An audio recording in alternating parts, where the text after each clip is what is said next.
morning. I'm teacher Angie B. Sabran, your TLE teacher.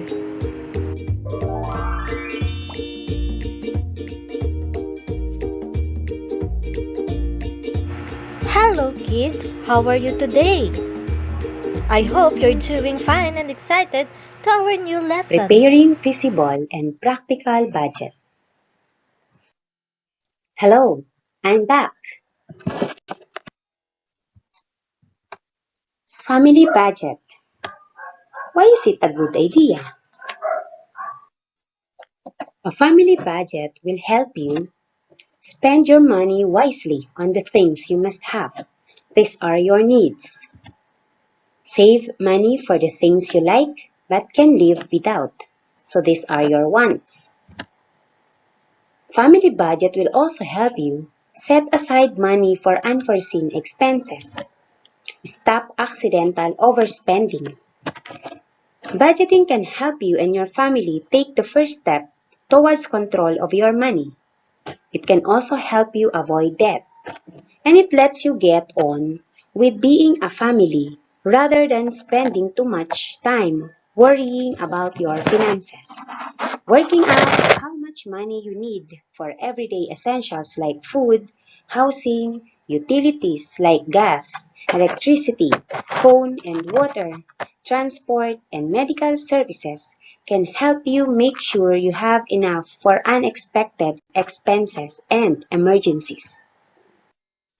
How to manage family resources efficiently. First, inform all the members of the family about the budget. Next, make adjustments to your budget as necessary. Keep within the amount allocated for budget items. Choose a simple lifestyle that you can sustain with your earnings. Buy only things that are needed. Schedule your expenses. Follow a shopping and marketing schedule. And avoid making unscheduled and planned purchases, especially at a store you are not familiar with. Then we have teach the children to spend their allowance wisely. Another, conserve energy and other utilities. Recycle or reuse materials. Repair appliances and furniture as needed. Take good care of your belongings. Buy products that are of good quality and reasonable price. And lastly, develop the habit of walking short distances. Managing the family resources is not an easy task. There are factors that affect the budgeting. Let us be aware of these factors. So the following are some factors that can affect a personal or family budget. First one is the amount of income. The higher the income of the family, the greater the amount that the family members can spend for their needs and wants. Also, the greater the income, the more savings the family can have for the future. On the other hand, the smaller the income of a family, the more it needs to spend for what is most important and immediately needed. Food, shelter, clothing, education, and utilities are some of the immediate needs of most families today. Second factor is the size and composition of the family. The more members there are in the family, the more food to serve on the table, the more expensive for their schooling, clothing, and for their other basic needs. Also, when family members are still young and growing up, the more expenses are needed for their food, health, and medical necessities, clothing, and other needs. Third factor is the values of the family. What does the family consider most important in the budget? What do they consider the least important? So values of the family can be seen based on what they prioritize in their expenses. Is it the education of the children? Are they willing to sacrifice food, clothing, and even shelter so they can give a good education for their children. Some families love to eat that they are willing to spend more on food than anything else. Some love to wear fashionable clothes even if they have to scrimp on their meals.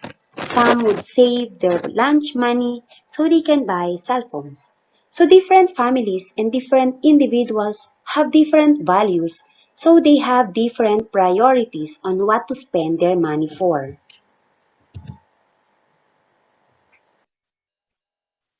Another factor affecting the family budget are the needs and wants of the family. Needs are materials which the family members need to survive on a day-to-day basis. Food, shelter, and clothing are basic needs. Today, however, education, transportation, electricity, and water are also considered needs. Wants, on the other hand, are materials that the family members desire to have. They can be postponed if the budget is not enough, but can be purchased if the budget allows it. Jewelry, new dresses, cell phones, and other electronic gadgets, appliances, and cars are some of the ones most families would like to buy. Our needs and wants motivate us to work hard. They encourage and inspire us to get involved in productive endeavors that will help our families live better.